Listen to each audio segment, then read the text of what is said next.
Irmãos, hoje é dia em que a igreja está comemorando na divisão sul-americana o projeto intitulado Quebrando o Silêncio. Vocês sabem que Quebrando o Silêncio é um projeto da igreja, tem uma repercussão muito grande no Brasil e no mundo, em que a igreja dedica um dia no ano e prepara algum material, e nesse contexto são desenvolvidas palestras e vídeos e todo um arsenal de recursos para orientar as famílias da igreja, para orientar os amigos da igreja acerca desse tema da violência, e muitas vezes o foco na violência doméstica, não é? E esse ano não é diferente. Hoje é o dia que nós vamos dedicar aqui o nosso culto a refletir na importância de mantermos os nossos lares atentos com relação a essa realidade e podermos então quebrar o silêncio no sentido de evitar que haja violência em nosso meio e nos lares aos quais nós temos algum tipo de influência. E a irmã Zezé, que é a nossa diretora de Ministério da Mulher, eu até convidei para ela vir à plataforma, mas ela disse, não, deixa eu no meu lugarzinho, pastor. Mas ela tem uma revista para entregar para vocês hoje ao final do culto, né? Uma para cada família, né, Zezé? Vem, quer vir aqui? Não? Tá. Então você vai entregar no final do culto, é isso mesmo? Para cada família, tá bom? E aí dentro dessa revista tem inúmeros artigos que dão orientação, que dão suporte para que nós lidemos com essa questão, não é? Graças a Deus nós somos uma igreja que tem uma preocupação muito grande com a família, com o lar, com a educação dos filhos, com o relacionamento entre esposo e esposa. Pode vir aqui, Zezé. Se pode ser agora? Você tem uma equipe preparada? Então tá, pode ir entregando. Eu vou falando, vocês vão entregando. E dessa forma, nós não temos casos assim, não é um problema na nossa igreja, né? Essa questão de violência doméstica. Embora todos nós sejamos seres humanos e estamos sujeitos às fraquezas dos seres humanos, né? Mas nós temos a palavra de Deus, temos o estudo diário da lição da escola sabatina, temos os livros do Espírito de Profecia que dão fortes instruções nessa área, e isso cria meio que uma cerca de proteção em nosso meio e ajuda os nossos lares, as nossas famílias a serem famílias saudáveis, que enfrentam esse problema da forma correta, não é? Da forma cristã. E por isso nossas famílias, nossos lares podem ser uma bênção para a sociedade, podem ser uma bênção pelo exemplo e também pela palavra, pelo ensino, pelos conselhos que nós podemos dar. De qualquer forma, irmãos, você recebeu aí um exemplar dessa revista e aí contém inúmeros artigos, vários artigos, que você naturalmente vai ler com a sua família. E você vai também poder presentear alguma família e dessa forma quebrar o silêncio aí com aqueles com quem você fizer o seu trabalho, tá bom? O tema de hoje é lugar de refúgio ou campo de batalha. E eu me refiro ao lar ou aos lares, não é? Da nossa igreja e do mundo em geral. Eu quero convidá-los a abrirem a Bíblia em Colossenses capítulo 3 e o versículo 14. Há um verso curto aqui que serve de base ou de start para as minhas considerações dessa manhã. Colossenses capítulo 3 e o verso 14, onde Paulo diz assim: acima de tudo isso, porém, esteja o amor, que é o vínculo da perfeição. O amor como vínculo.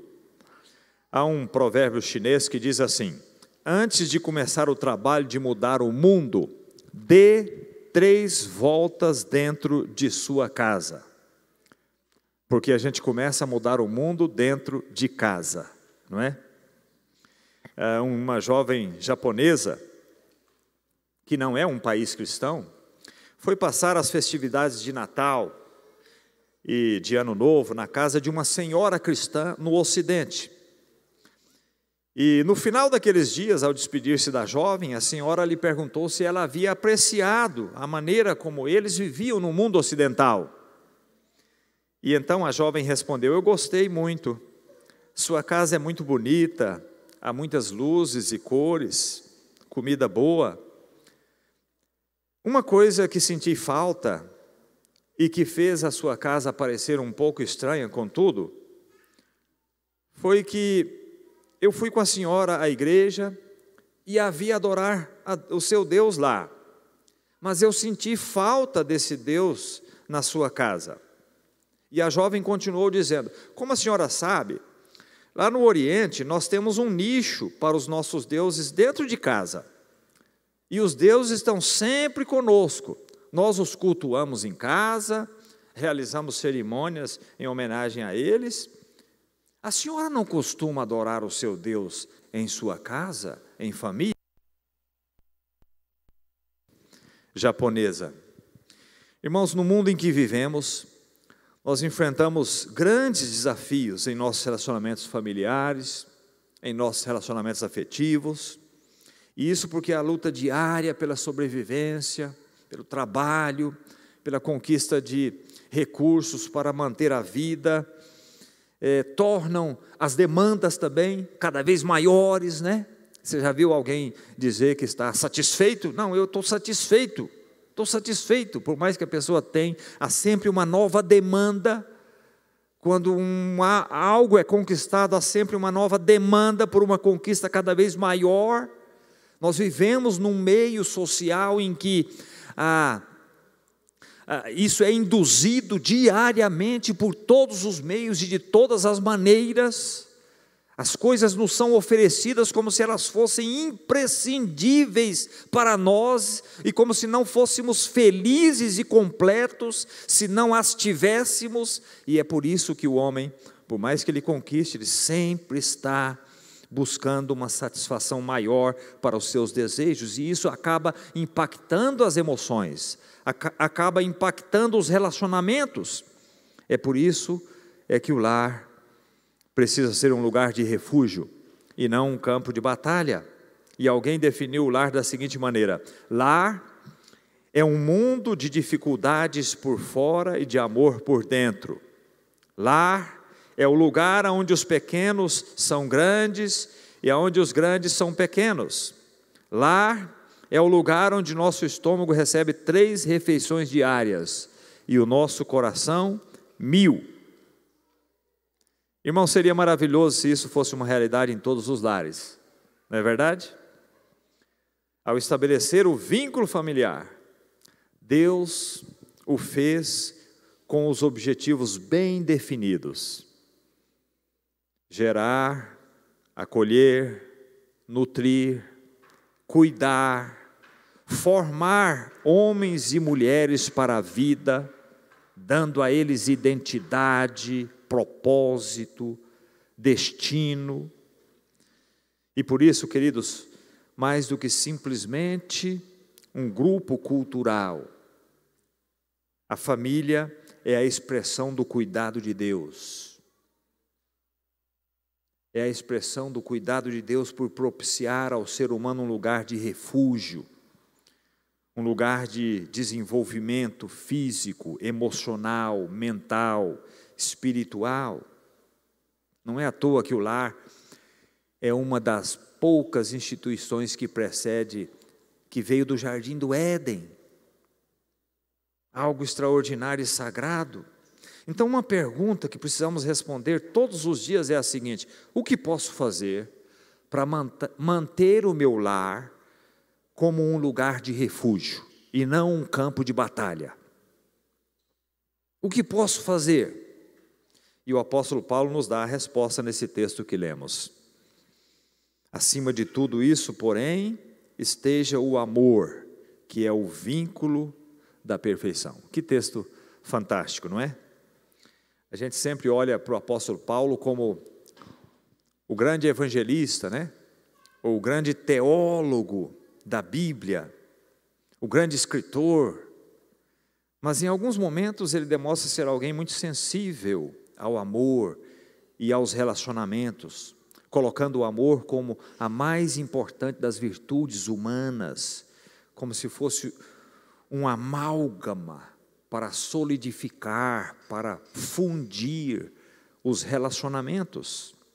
O amor é uma lente que nos permite ver muito além dos valores físicos, da aparência, da riqueza material, ou até mesmo dos dotes, dos talentos, ou das expertises profissionais. Quando essa lente está desfocada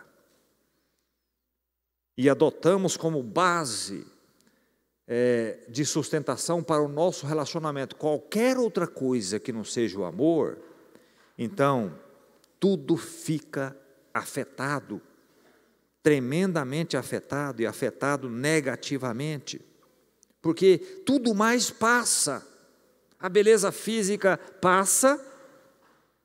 Eu já estou na fase de encontrar amigos ou amigas que eu não via há 20 ou 30 anos e assustar. E se eu ficar muito tempo sem olhar no espelho, quando eu olho eu fico assustado, entende? Então, isso passa a saúde, passa recursos financeiros. Essa semana eu conversei com uma pessoa, chorando para mim, que caiu na tolice, eu tenho quase 60 anos e eu não me canso de pensar como as pessoas são tolas. Caiu na tolice de entrar nessa desgraça de pirâmide aí, não é? Investir dinheiro na mão de outra pessoa, de uma empresa, ou de quem quer que seja, para ganhar 5%, 10% ao mês, quando a taxa Selic é 4% ao ano, quando os bancos me emprestam dinheiro a 1,5%, se você tiver um imóvel pegar emprestado, você pega com menos de 1% ao mês. O banco cujo negócio dele é emprestar dinheiro e ficar milionário, ele me empresta 1%, e eu vou cair no conto do vigário, de dar meu dinheiro para o outro para receber 10%, desde que o mundo é mundo, aqueles que fizeram isso só receberam até a 7ª parte, ou no máximo a 10ª parte do que eles colocaram na mão, entende? E 2 anos atrás, eu conversando com ele, e ele me falando disso, eu falei: meu irmão, pelo amor de Deus, você é um cara de 40 e tantos anos, você caiu nessa história ainda, pega o seu dinheiro de volta, pega devagarinho, mas pede um pouquinho essa semana, um pouquinho a semana que vem, até você tirar tudo, e vaza. Ah, pastor, é seguro, pega o celular, me mostra o extrato bancário, olha aqui a parcela desse mês, esse mês eu peguei o juro, olha aqui, pastor. É por isso que as pessoas caem, porque não é 100% mentira, tem um pouco de verdade misturada, tem um pouco de coisa que dá certo misturado, vaza. E essa semana eu tive que orar com ele, chorar com ele, porque perdeu mais de 1 milhão, a mãe vendeu a casa, perdeu o dinheiro da casa, sabe? E eu não entendo como as pessoas são tão tolas, a ponto de entrar numas enrascadas dessas.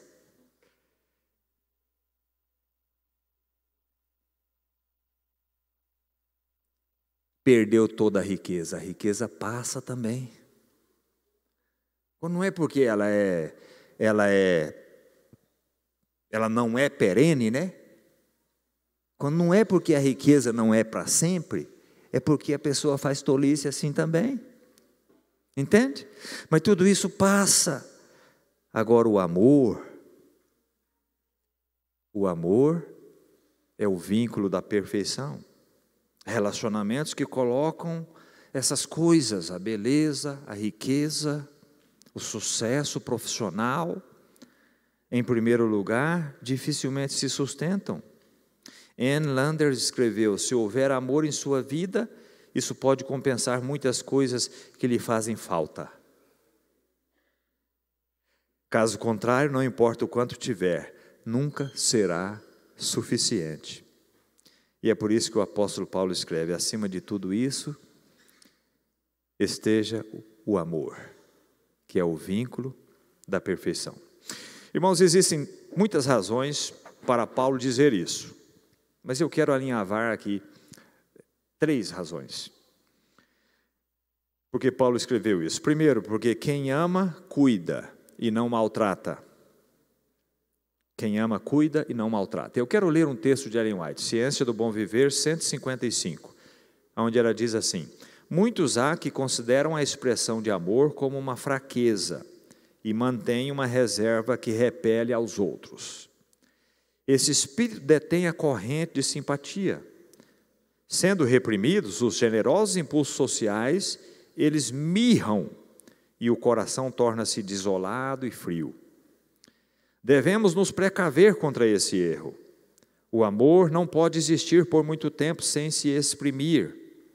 Não permitais que o coração do que se acha ligado convosco pereça à míngua da bondade e simpatia. Expressar o amor, dizer que ama, expressar que ama através do cuidado, da atenção, do carinho. Nós não podemos nos esquecer que a saúde emocional, física e espiritual daqueles que estão ao nosso redor está intimamente ligada ao cuidado que nós damos a eles. Então, quem ama, cuida e busca suprir as necessidades do outro.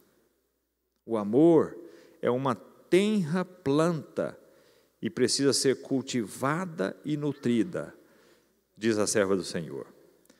E esse cuidado é pessoal, intransferível. Ninguém pode exercê-lo no seu lugar. Você mesmo é que tem que exercer esse amor. Quem ama, cuida e não maltrata.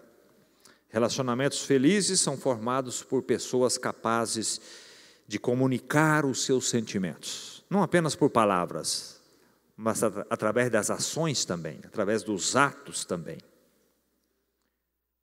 Alguém diz: eu deixei de amar.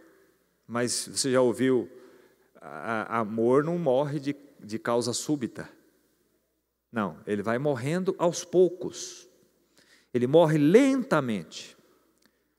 Ele vai sendo assassinado diariamente pelo acúmulo de desatenção, por grosserias, por falta de diálogo, por falar alto demais, pela falta de educação, pela estupidez, às vezes.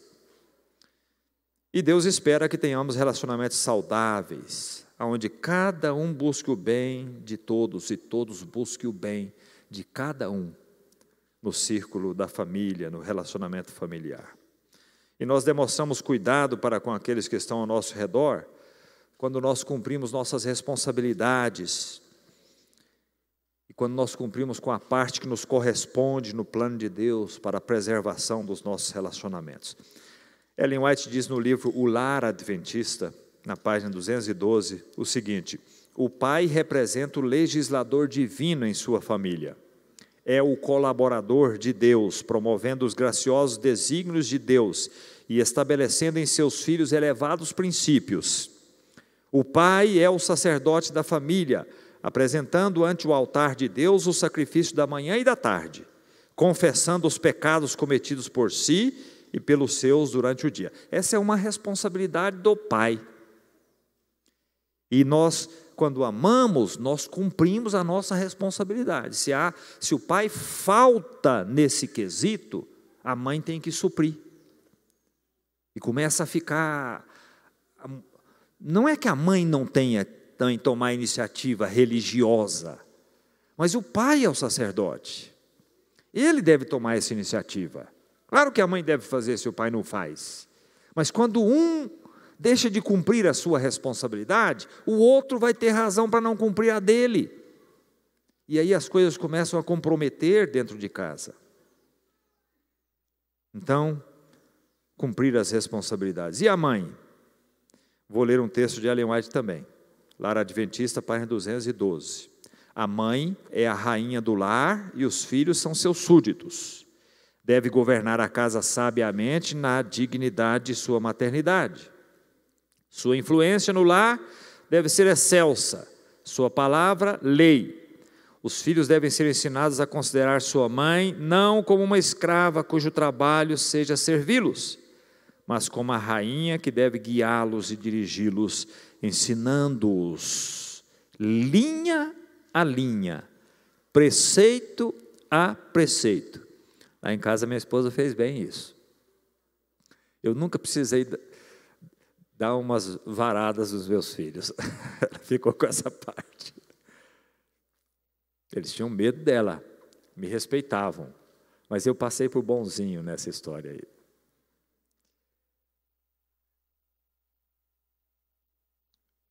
Efésios 6, verso 4 diz assim: E vós, pais, não provoqueis vossos filhos a ira, mas criai-os na disciplina e na admoestação do Senhor. Disciplina. É claro que não estamos tratando aqui de espancamento, né? Abuso físico, nada disso. Nem um extremo e nem o outro, porque para os psicólogos modernos, para os educadores modernos, né? Você não pode disciplinar o filho. Vara, jamais. Claro que cinto e chinelo também não, né? Nem nós aceitamos. É a vara mesmo, como a Bíblia diz. É a vara que levanta o calombo na hora certa e logo abaixa de novo. Que dói para desgrama na hora, mas logo passa. E não produz hematoma, não. Na hora necessária, a disciplina é uma bênção. Uma bênção. Às vezes nunca vai precisar. Às vezes nunca vai precisar. Mas às vezes vai precisar. A gente vê criança hoje que não está sabendo nem falar e já bate no rosto do pai e da mãe. E os adultos dão risada, como se fosse engraçado uma coisa dessas. Como é que vai ser quando ele for um adolescente bater na cara do policial? Ou do outro lá na rua? Será que eles vão dar risada e dizer, ai que gracinha? Mas ele aprendeu que era assim, e ele vai fazer inevitavelmente quando for jovem e adulto. Disciplina é fundamental no desenvolvimento moral, social, espiritual da criança. Bem consciente de que disciplina não tem nada a ver com violência. Tem pai que deixa para disciplinar o filho quando ele perdeu a paciência, né? Perdeu a paciência é o único momento que você não deve fazer nada, em qualquer circunstância. Você só tem que fazer no controle da paciência da situação, de forma clara, deixando claro o motivo, né? E em último caso, mas ela faz parte. E o pai e a mãe são responsáveis nesse sentido, né? Na educação dos seus filhos. Então, irmãos, quem ama, cuida. Segundo lugar, Paulo escreveu o que escreveu, porque quem ama respeita e não agride. E o respeito para com as pessoas é um sinal de respeito para consigo mesmo. Quando eu respeito o outro, demonstro também que sou digno de ser respeitado. E o respeito me leva a tratar a outra pessoa com dignidade. Como diz 1 Pedro 2,17, tratai todos com honra, amai os irmãos, temei a Deus, honrai o rei. E nós sabemos que respeito é consequência do amor, não é? Ninguém que não ama, que tem falta de amor, demonstra respeito. Quem ama, valoriza as pessoas, valoriza a dignidade das pessoas, não é? Respeita as pessoas. E o respeito elimina as agressões, não é? Sejam elas emocionais, físicas.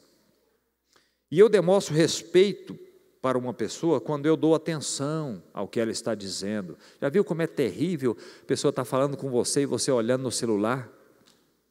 Ou prestando atenção em outra coisa? Ou antes que você termine o raciocínio, a pessoa te interrompe para falar o que ela quer falar? Falta de respeito. Quem respeita dá atenção ao que as pessoas estão dizendo. Promove o diálogo, sem precisar alterar a voz. Mesmo numa situação de calor. A resposta branda desvia o furor, diz o sábio. Demonstro respeito para uma pessoa quando eu cumpro com as minhas promessas, quando eu aceito as diferenças que existem entre nós, quando eu respeito a individualidade da outra pessoa. E individualidade não quer dizer independência, não é? O casal, os membros da família podem ter a sua individualidade dentro da sua interdependência, entende? Então eu respeito as pessoas quando eu reconheço suas qualidades e as reforço, as exalto e ao mesmo tempo minimizo as suas fraquezas, seus defeitos. Às vezes a gente faz o contrário, né? A gente ressalta as fraquezas e fica calado, silente diante das virtudes da pessoa. O respeito não significa, contudo, sempre concordar com a outra pessoa, anular a sua individualidade na individualidade da outra pessoa. Não, você pode discordar de forma elegante e respeitosa, entende? Nós não estamos vendo isso hoje no mundo polarizado em que nós vivemos aí fora, não é? E isso contamina a igreja. Nós temos que cuidar com relação a isso, porque às vezes a gente traz essa polarização, esse antagonismo para dentro de casa, para dentro da família. Respeito não significa também aceitar tudo que a pessoa faz. É por isso que a gente tem que se posicionar diante do que é errado. Tem pai e tem mãe que protege o filho nos seus erros. Passa do filho, para a tragédia do filho. Isso não é amor e nem respeito. Respeitar não significa fazer vistas grossas para o que está errado, ou concordar ou assinar embaixo do erro da pessoa. Respeito não significa submeter-se a coisas erradas que ela pratica. Tem esposas que se submetem a situações erradas, em respeito ao marido, em consideração ao esposo. Isso não é respeito. Nossos relacionamentos seriam bem melhores e mais duradouros se simplesmente aplicássemos a regra áurea: não farei com o meu próximo aquilo que não gostaria que fizessem comigo.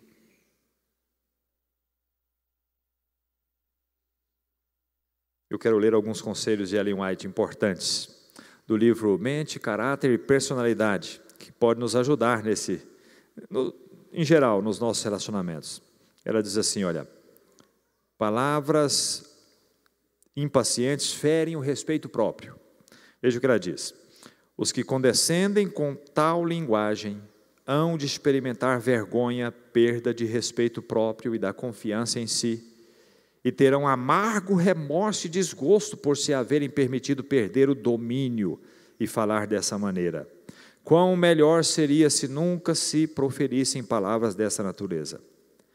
Quanto melhor havia de ser o possuir o óleo da graça no coração, ser capaz de passar por toda a reprovação e suportar todas as coisas com mansidão e paciência cristãs. Mente, Caráter e Personalidade, volume 1, página 257. Outro pensamento da mesma página: Não permitais que escape de vossos lábios nenhuma palavra de mau humor, aspereza ou ira. A graça de Cristo espera vosso pedido. Seu Espírito dominar-vos-á o coração e a consciência, presidindo vossas palavras e atos. Nunca percais o respeito de vós mesmos, devido a palavras precipitadas e impensadas. Cuidai de vossas palavras, que sejam puras, e santa vossa conversa. Dai a vossos filhos um exemplo do que desejais que eles sejam. Irmãos, quem ama, respeita. Resumindo esse ponto, não agride, seja verbalmente ou fisicamente. E finalmente, Paulo disse essas palavras porque quem ama, perdoa e não pune a pessoa mesmo diante dos seus erros. E eu quero ler Colossenses 3, verso 13 agora. Colossenses 3, verso 13. Diz assim: não fiquem irritados uns com os outros e perdoem uns aos outros, caso alguém tenha alguma queixa contra outra pessoa. Assim como o Senhor perdoou vocês, perdoem uns aos outros. Irmãos, é fato que a convivência, o dia a dia, ao longo da vida, traz alguns desgastes. Fora aquela brincadeira, do casal que está namorando e a esposa ou a namorada, olha para a lua e pergunta, olha, que é aquilo, e o namorado dá aquela explicação charmosa, e depois, 20 anos depois, ela faz a mesma pergunta e ele dá aquela resposta brusca, A convivência, o tempo traz os seus desgastes naturais, e parece incrível que as pessoas que mais magoamos são aquelas que nós dizemos que amamos.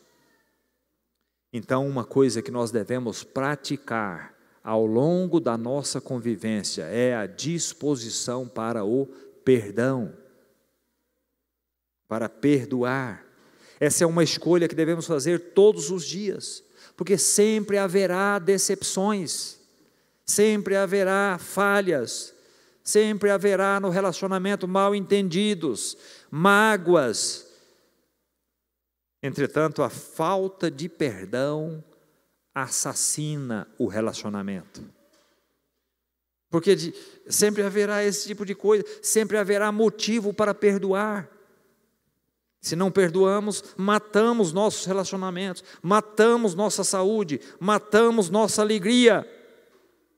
E será que numa condição assim, nós continuamos nos caminhos de Deus? Não, mais cedo ou mais tarde nos desviamos também. Duas pessoas incapazes de se perdoar são incapazes de conviver juntas. E muitos casamentos são destruídos, porque um dos cônjuges é incapaz de perdoar.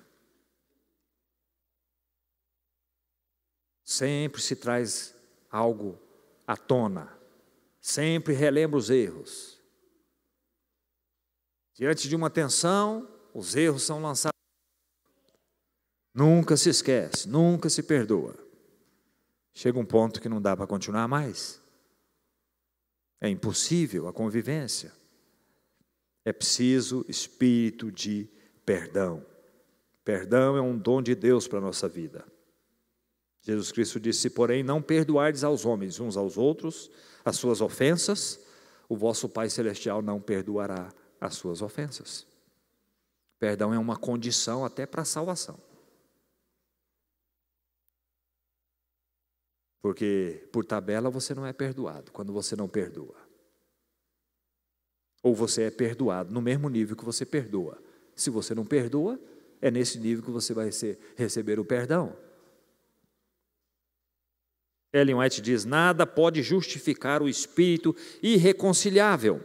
Aquele que não é misericordioso para com os outros mostra não ser participante da graça perdoadora de Deus. No perdão de Deus, o coração do perdido é atraído ao grande coração de infinito amor. A torrente da compaixão divina derrama-se no espírito do pecador e dele na de outros. A benignidade e misericórdia que em sua própria vida preciosa Cristo revelou, serão vistas também naqueles que se tornam participantes da sua graça.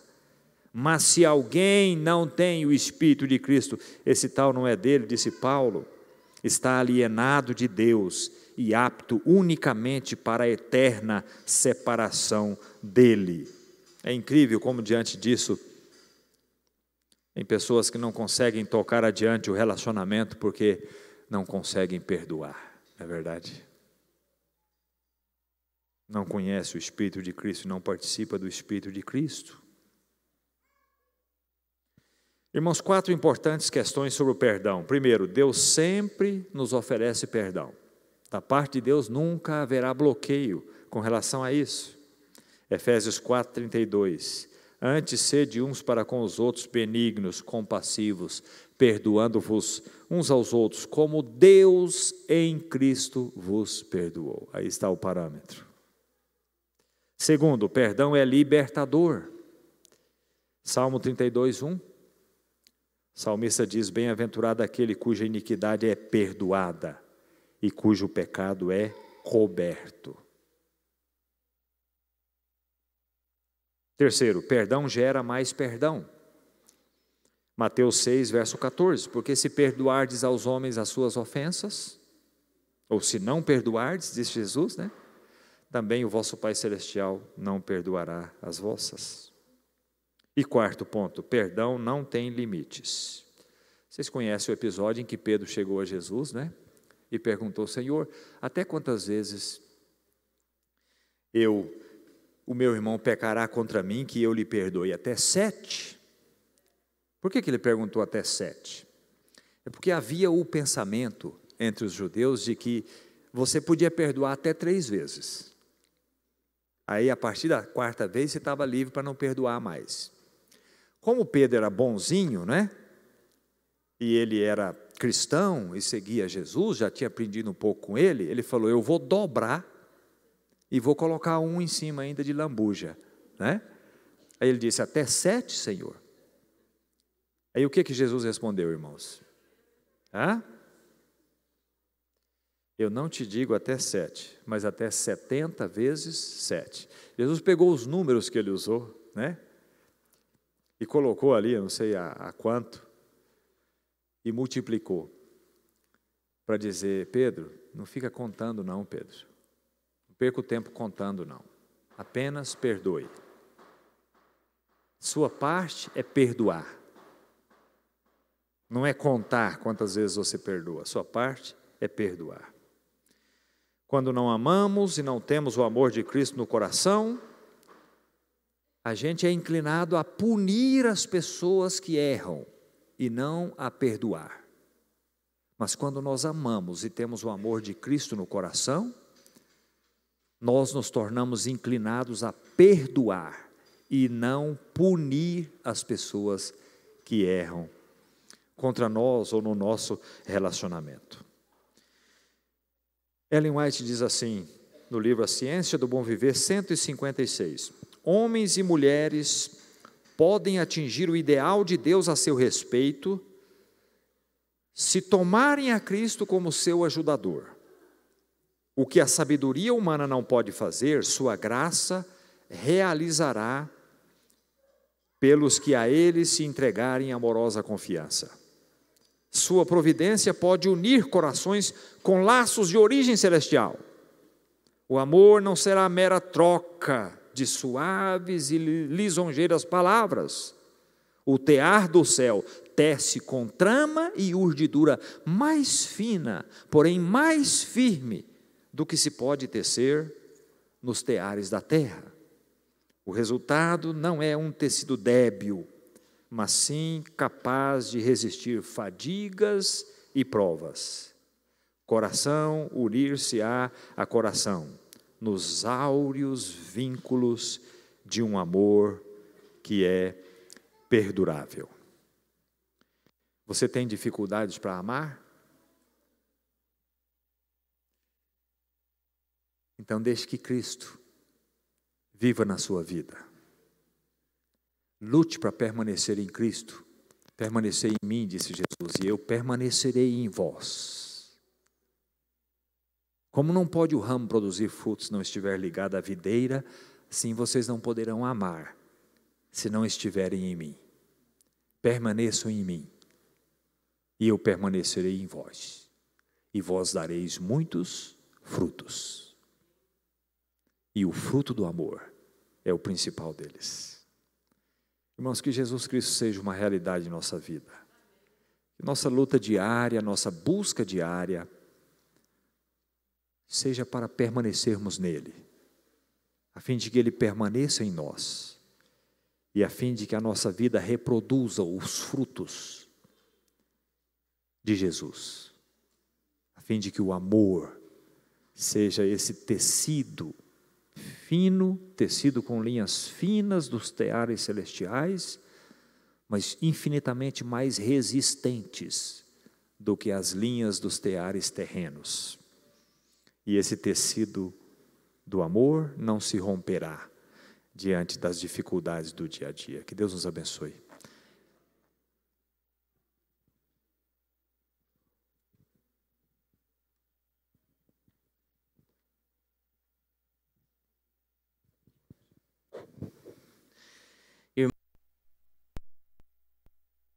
Hoje nós tivemos muitas falhas técnicas, né, na questão do som, da imagem. E eu acho que essas coisas, uma coisa que eu aprendi é que nada acontece por acaso. E olha só, né, que interessante o hino que a gente estava cantando, né? Um falava sobre glória ao Senhor e outro fala é o Castelo Forte, né? Nem precisa falar, hino fortíssimo. Então, você veja, essas coisas não acontecem à toa. E quando isso começa a acontecer, eu começo a ficar pelo menos um pouco mais alegre, porque eu sei que a gente está indo no caminho certo. Porque Satanás não se alegra com aqueles que querem louvar o nome de Deus. Portanto, agora a gente vai ter a oportunidade de cantar um outro hino, que também é muito forte. E eu peço que, com esse intuito, que a gente não deixe o nosso espírito morrer, não deixe que isso que aconteceu lá na outra mensagem atrapalhe o nosso louvor, que agora a gente cante mais forte e com mais intuito depois dessa pregação.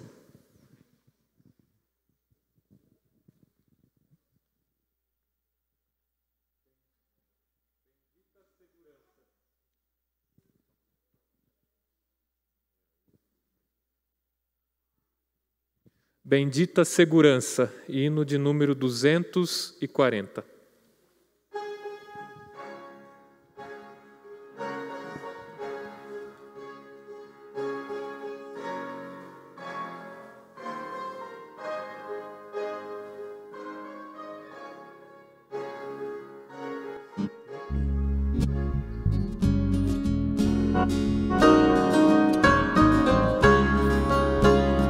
De segurança sou de Jesus.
louvamos e agradecemos, porque o Senhor é um Deus bondoso e a Tua palavra nos orienta e nos ajuda a vivermos em nosso lar da maneira como o Senhor deseja. Nosso lar, Senhor Deus, tem sido um refúgio quando seguimos as orientações da Tua palavra. E nós temos enfrentado o campo de batalha lá fora com mais resiliência, com mais força, porque somos alimentados e abastecidos no convívio familiar. Ajuda-nos, Senhor, a sermos praticantes dos princípios da Tua palavra e que o amor seja o vínculo da perfeição no lar de cada um de nós. Leva-nos para casa em paz. Em nome de Jesus te pedimos, amém.